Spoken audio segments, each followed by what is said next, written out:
اللہ الرحمن الرحیم۔ اعلیٰ حضرت قبلہ ارشاد فرماتے ہیں، تنبیہ ضروری، سخت ضروری، اشد ضروری۔ علماء فرماتے ہیں ہٹے کٹے جوان تندرست جو بھیک مانگنے کے عادی ہوتے اور اسی کو اپنا پیشہ کر لیتے ہیں، انہیں دینا ناجائز ہے کہ اس میں گناہ پر شے دینی ہے، لوگ نہ دیں تو جھک ماریں اور محنت مزدوری کریں۔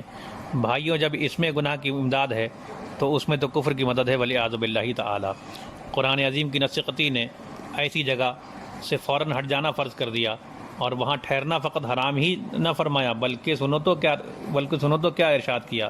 رب عز و جل فرماتا ہے، قد نزل علیکم فی الکتاب ان اذا سمعتم آیات اللہ یکفر بها ویستہزأ بها فلا تقعدوا معهم حتى يخوضوا في حدیث غیرہ انکم اذا مثلهم ان اللہ جامع المنافقین والکافرین فی جہنم جمیعا۔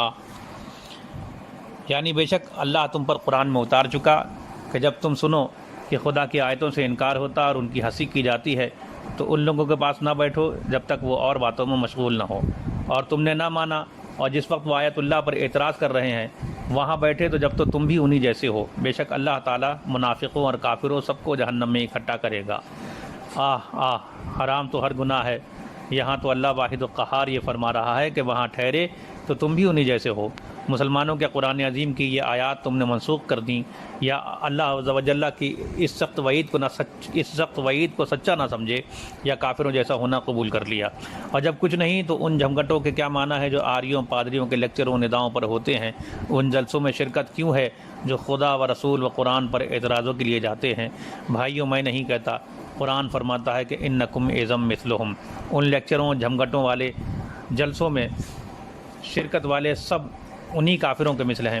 وہ علانیہ بکر کافر ہوئے، یہ زبان سے کلمہ پڑھیں اور دل میں خدا و رسول و قرآن کی اتنی عزت نہیں کہ جہاں ان کی توہین ہوتی ہے وہاں سے بچیں، تو یہ منافق ہوئے۔ جب تو فرمایا کہ اللہ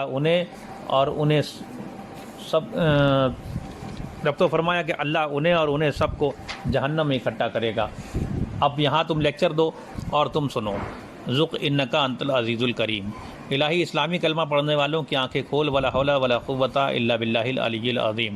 مسلمان اگر قرآن عظیم کی اس نصیحت پر عمل کریں تو ابھی دیکھیں کہ اعداء اللہ کے سب بازار ٹھنڈے ہوئے جاتے ہیں، ملک میں ان کے شور و شر کا نشان نہ رہے گا، جہنم کے کندے شیطان کے بندے آپس میں ہی ٹکرا کر سر پھوڑیں گے، اللہ و رسول و قرآن عظیم کی توہینوں سے مسلمانوں کا کلیجہ پکانا چھوڑیں گے، اور اپنے گھر بیٹھ کر بکے بھی تو مسلمانوں کے کان تو ٹھنڈے رہیں گے۔ اے رب میرے توفیق دے، وحسبنا اللہ و نعم الوکیل، وصلی اللہ تعالی علی سیدنا محمد و آلہ و صحبہ اجمعین۔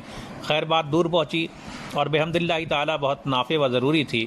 کہنا یہ تھا کہ وسوسہ شیطان کا تیسرا علاج یہ ہے کہ خبیث تو جھوٹا ہے۔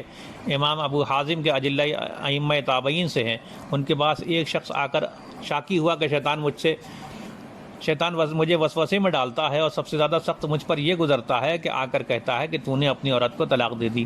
امام نے فرمایا، کیا تو نے میرے پاس آ کر میرے سامنے اپنی عورت کو طلاق نہ دی؟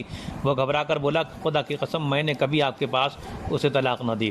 فرمایا، جس طرح میرے آگے قسم کھائی، شیطان سے کیوں نہیں قسم کھا کر کہتا کہ وہ تیرا پیچھا چھوڑے؟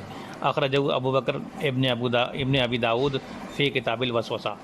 حاشیہ میں فرماتے ہیں، دیکھو قرآن فرماتا ہے، ہاں تمہارا رب رحمان فرماتا ہے کہ ایسے جلسوں میں جائے، ایسی جگہ کھڑا ہو، وہ بھی انہی کافروں آریوں پادریوں کی مثل ہے۔ العطایہ نبویہ فی الفتاوی الرضویہ، جلد نمبر 1، 12 جلد والی، صفحہ نمبر 217 218، اور جلد نمبر 30 جلد والی، صفحہ نمبر 1063 1064۔ محمد عمر رضا خان، خادم آسان عالیہ رضویہ، بریلی شریف، 11 رمضان المبارک 1442 ہجری و مطابق 24